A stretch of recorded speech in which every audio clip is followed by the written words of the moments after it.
Brianna Welsh is joining us today from Reneum, and she was a former energy trader, and she has raised capital to pursue green energy credits. And I'm super glad to have her on today to talk about her project and how she can help support the broader movement of ReFi and the tokenization of carbon credits.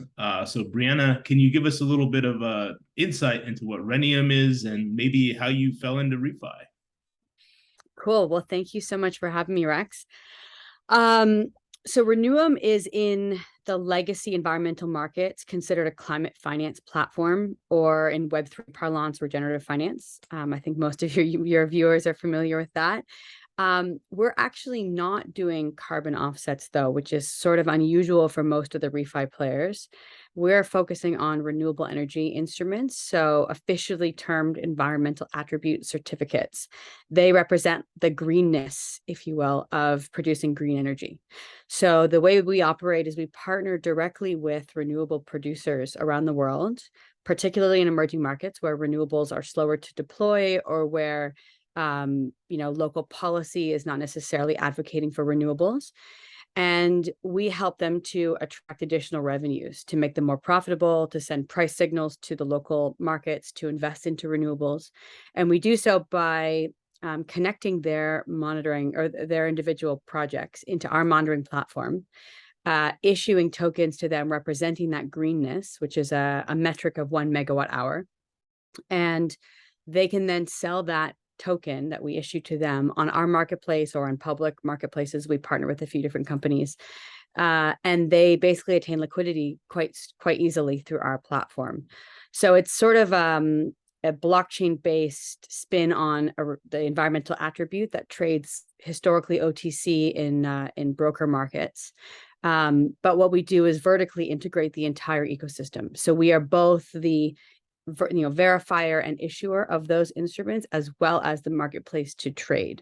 So that's kind of the novelty of the Renew marketplace. So what's interesting about you and your background is because in regenerative finance, we talk all the time about how do we turn the tools of capitalism to undo the damage a little bit. And you are actually one of the people, I think maybe one of the few, if not only person I've met that really came from a very heavy finance background. Like you were literally doing trading, like you were in, was it Wall Street or like equivalent? Like, so what made you defect? Like, why are you like, Oh, I wouldn't say I've you? defected. I actually think finance, like technology, can be a tool for, whatever you apply the values for.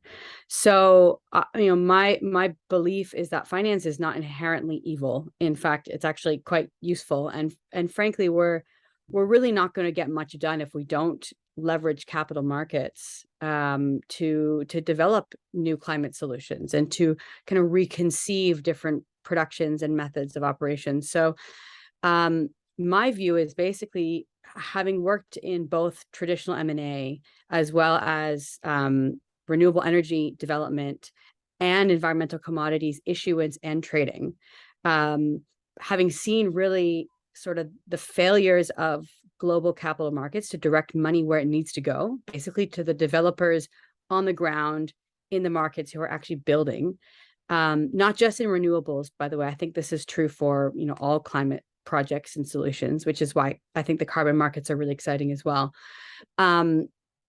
We have these tools available to us to help to accelerate things like the energy transition, but the money's just not going to the people it needs to go to.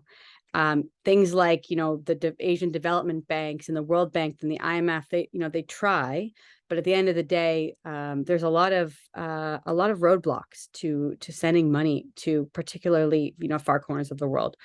And so the way I see it is crypto and DeFi in particular is a really effective tool to mobilize money, both in business as well as in kind of citizen action, individual funding, and mobilize it into the areas and the regions where it really needs to go to help to accelerate these kind of major large scale developments, which really are quite capital intensive.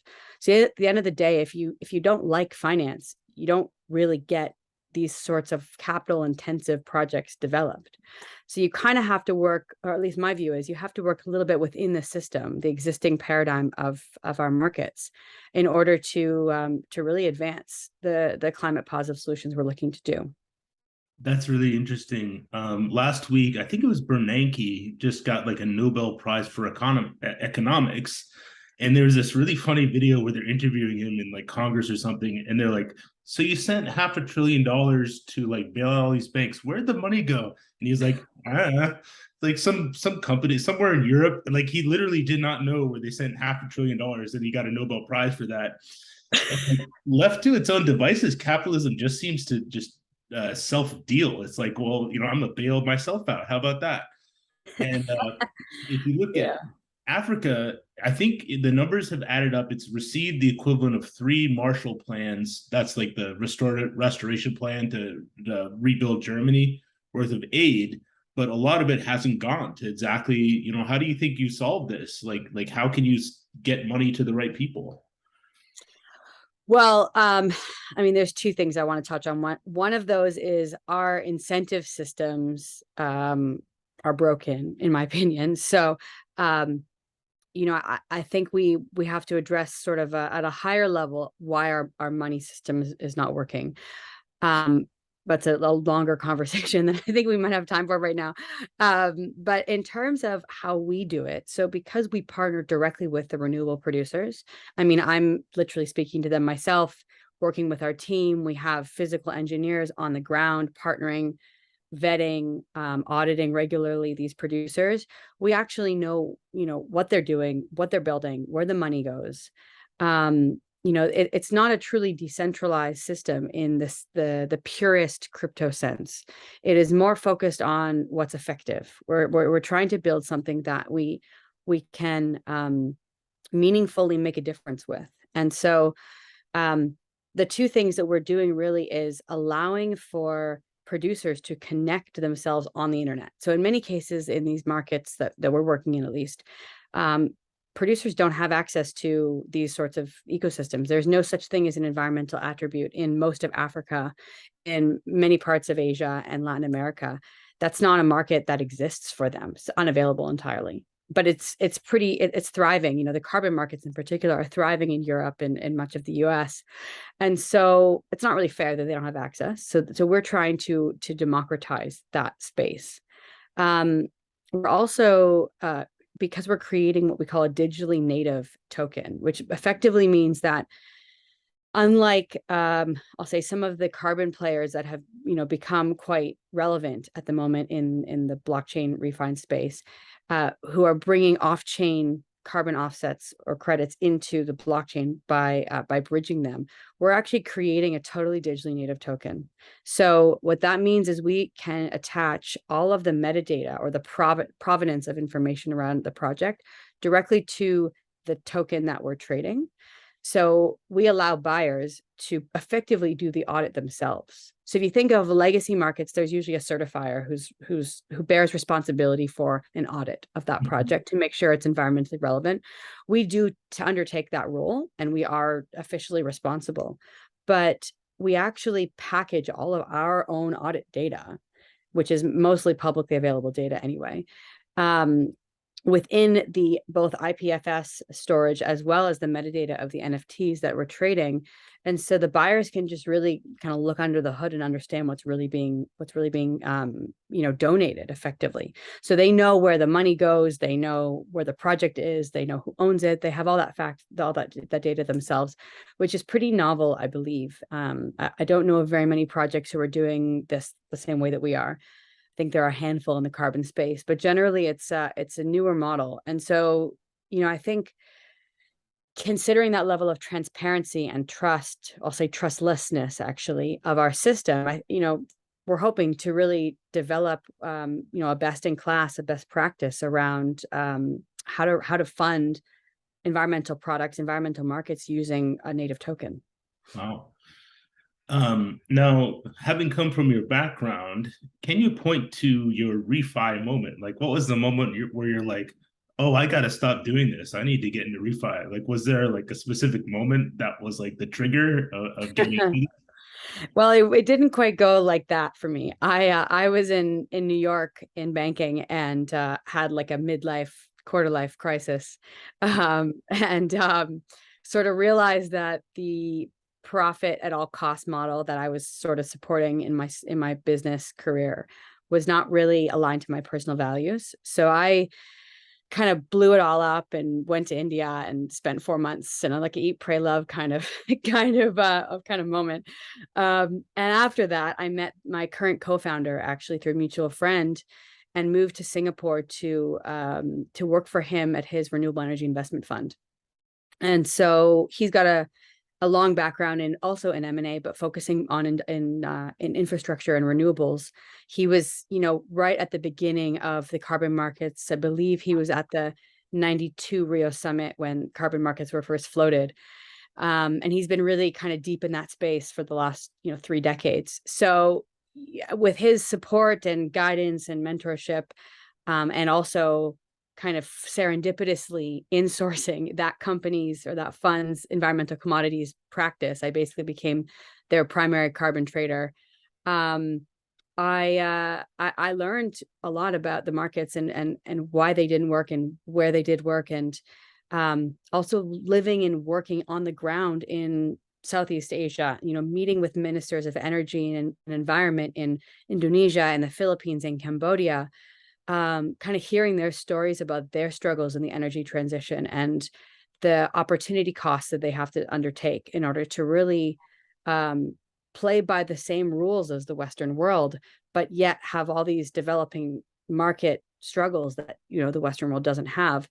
It kind of puts you in a position where you become really reflective on like, how can we actually help the problem rather than, kind of just pretend to, I think was sort of where that was kind of my own like kind of epiphany moment was, I know for sure that I care about the big climate problem. I know for sure that I'm not just about, exploitation and extraction economies anymore. And that's not really my value system.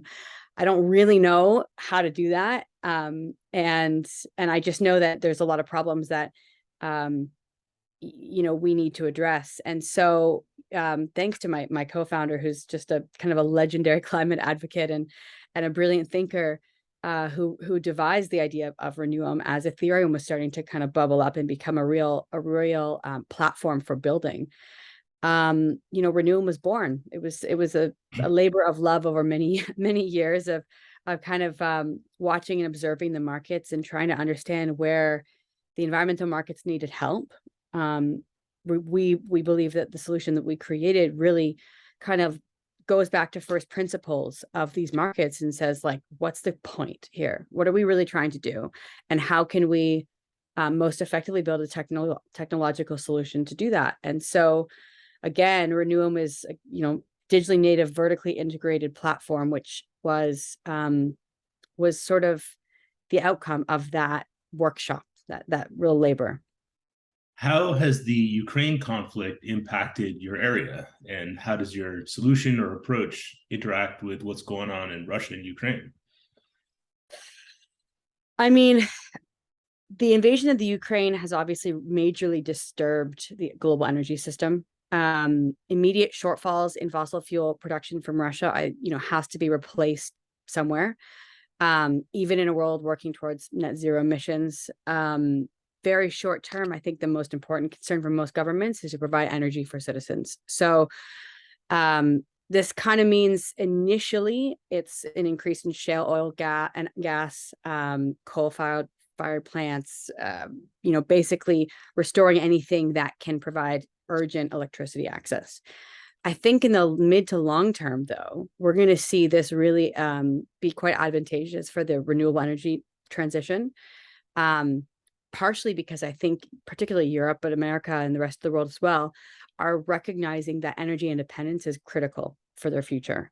And we can't be, tethered to potentially hostile nations, or frankly, even not hostile, but just tethered at all to other nations. It's independence, I think, is going to be quite important. So, so my personal view is that we're going to see an uptake in renewable energy kind of dramatically as soon as we get through probably this winter.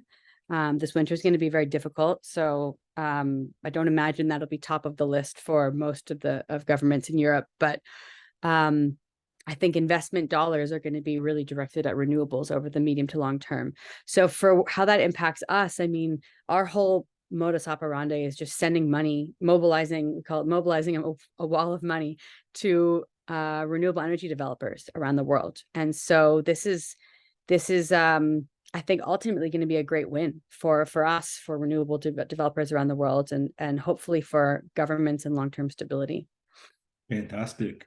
It seems like we're reaching a tipping point because, like, when I first started monitoring ReFi, and it was around much longer before I showed up. I mean, like Greg Landois from Regen Network has been at it for a long time, the leading visionary. And when I joined, I saw this massive uptick. Like my ReFi moment was just I was building a ReFi list, and I just saw like 5, 10 new projects a week, and then I had to give up like building this list because there's so many new ones on like a weekly, monthly basis. Like I quit. This is just like overwhelming. And then I'm seeing all these, Microsoft, Amazon, Google, like all these enterprises, and then Vera and Gold Standard, and it feels like what Klima DAO and Toucan Protocol did, and Regen Network, all these people working together have begun to put this on the radar of these traditional enterprises who maybe don't want to change and like don't have a certain way of doing things, but it feels like Gold Standard. There's a community called Gold Standard that apparently went quite well this week. So it seems like this is beginning to have an early effect on the traditional markets. Have you seen that your area is beginning to show up on the radar of more traditional players yet? There's a few answers there. First of all, to your initial point about the rapid growth of this market. I mean, in May 2021, I remember clocking Klima DAO and kind of following it because I was like, "Ooh, this is an interesting moment for our space." And I think by December last year, we had about 50 or so companies in the space, and today it's like we're at hundreds. I mean, I couldn't even count how many. So obviously, that's a major signal that people are paying attention. I'll say there's a huge opportunity here. And actually what I love about this space is I think there's so much opportunity. It's not really even a competitive landscape anymore. It's almost like the pie just keeps getting bigger. And so there's just tons of room for everyone. So that's one thing I'm really excited about. In terms of the gold standards and the kind of more traditional players who are getting involved in the market, I think that's mostly on the carbon side.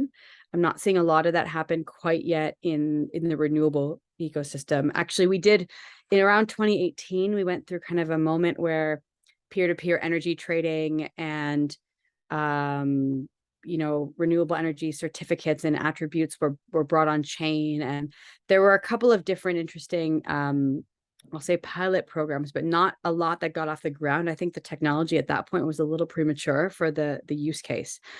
We're starting to see a little bit more attention in renewables, but generally speaking, I think we're on our own little ocean, or our own little island within the ocean, I guess I should say. So it's kind of interesting. Although I will say that with Bitcoin being now the only real proof of work, well, not necessarily the only, but the main proof of work protocol out there, I think we're going to see a lot more focus on opportunities for Bitcoin to green. And so we are a solution that Bitcoin owners or Bitcoin miners can purchase to help them accelerate their energy transition process. And so I think that's where we will end up probably getting a little bit deeper into the more legacy players, policymakers, and so forth, is supporting that side of the business. I previously had Patricia Zavala, and she's executive director at the Texas Climate Caucus. And in that episode, we were talking about like the unique challenges and role that Texas plays in the energy sector, because Ted Cruz and others they've got the whole oil and gas sector and shale, and they've also deliberately, proactively invited the whole Bitcoin mining universe into Texas. Mm-hmm. And they're having like, I don't know, energy, predictable energy problems with everybody running the air conditioning and trying to run Bitcoin mining. So it seems like that's a potential interesting crossover point between what you're doing, because they have to run all these Bitcoin mining rigs, and then they also need like air conditioning and running. So I'd point to that as a potential early market, or Yeah, it's something we're thinking about a lot, actually. I mean, Texas is a good example of sort of the flexible load of Bitcoin, and the flexible data centers that they offer.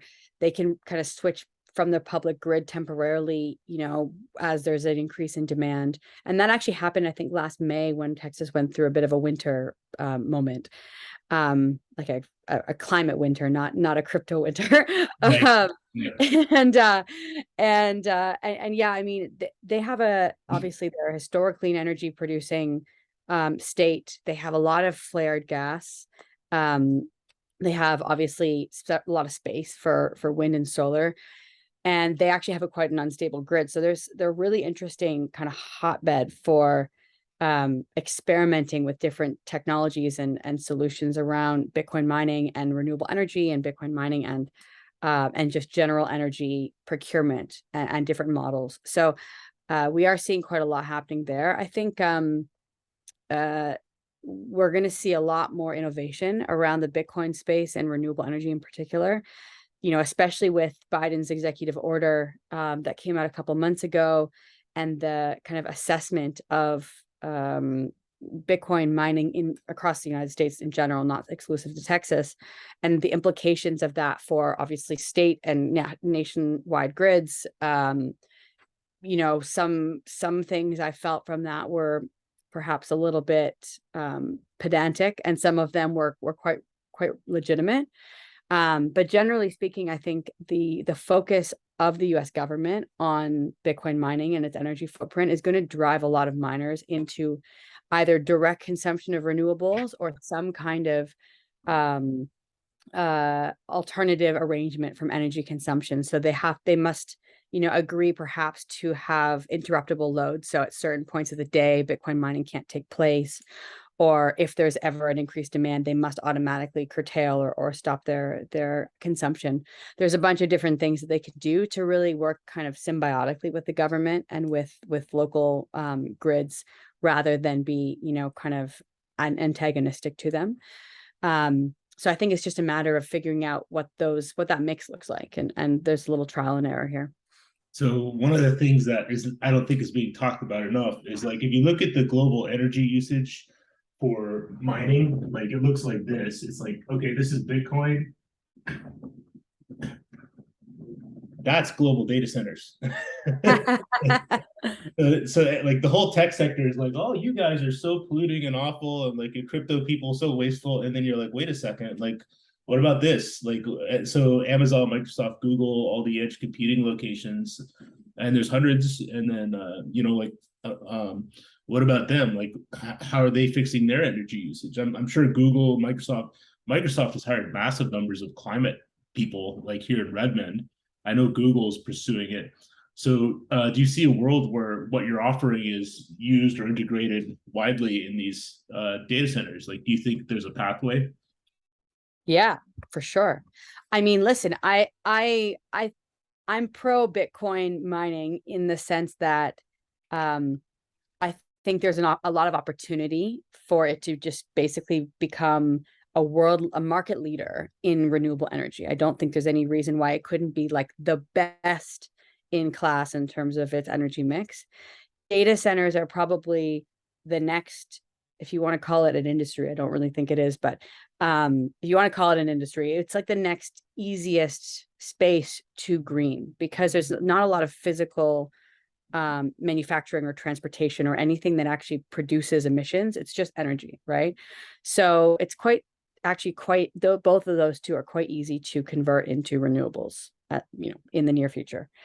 I think when people start to get into this sort of very anti-Bitcoin due to its energy footprint conversation, and totally disregard every other industry in the world.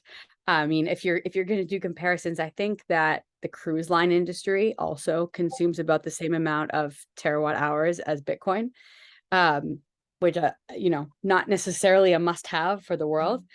particularly in the land of COVID. But I definitely think that, you know, we're going to have to be focusing a lot more on this and the energy transition conversation collectively. It's not just, crypto that needs to green its footprint.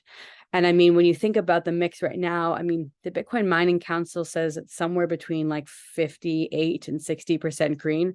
Obviously, being, having their own kind of vested interest in those numbers, I would assume it's probably a little lower than that. But nonetheless, that's higher than almost every country's national grid in terms of renewable energy mix. And if a data warehouse is consuming energy from a grid, by definition, it is not green, right? It's exactly the same as everywhere else.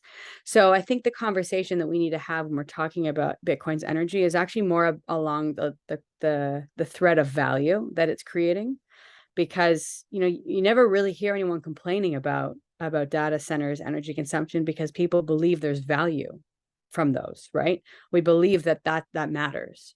Yeah. If we shifted the script to a conversation of value, and for those people in emerging markets where inflation is rampant, and fiat currencies are unstable, or they're at risk of being reprimanded, then you can't talk about value. It's like, for them, this Bitcoin is the only solution for them. So I mean, it really is an interesting nuance, I think, to talk about the energy consumption of Bitcoin versus other industries. But generally, long term, I definitely see our solution, and I see the energy transition being absolutely paramount for a lot of these big digital companies. Very cool. Well, thanks for coming on. And so you're, if you, I get, so I think the base pitch that you have for the ReFi community is for folks that are involved in the tokenization of carbon markets, you have a complementary offering. Is that correct? Like, how do you interface? Like, who's your target audience with the ReFi community? Yeah. So one thing that we're kind of going to market with right now, and actually would love to reach out to any of the, carbon on-chain carbon providers, is, if you're a company, a multinational with who's endeavoring to manage your emissions via the greenhouse gas protocol standards, which kind of allocates emissions into different scopes, scope 1, 2, and 3. Scope 1 and 3 are primarily addressed with carbon offsets. Scope 2 is addressed by environmental attributes like Reneum. And so what we think would be an amazing offering, and I don't know anybody who's doing this at the moment, would be to partner with carbon offset issuers or traders, and go to market with a packaged offering to companies. So imagine, you said Microsoft, imagine Microsoft is looking to do 100% of its emissions globally. And it's quite complicated for them to actually procure all these instruments around the world in each of their markets. So if we could come with a kind of a plug and play solution as a packaged or bundled offering, Rex and carbon offsets together, there's I think a real opportunity to make a market. So would love to talk to anybody in the space who's open to doing that. Fantastic. So, Brianna, I'll include your Twitter details in the post. And thanks for coming on. Really exciting. And definitely follow her on Twitter and go check out Reneum. I probably mangled that. And really looking forward to seeing what comes next. Thank you. Amazing. Thank you so much for having me on. Bye.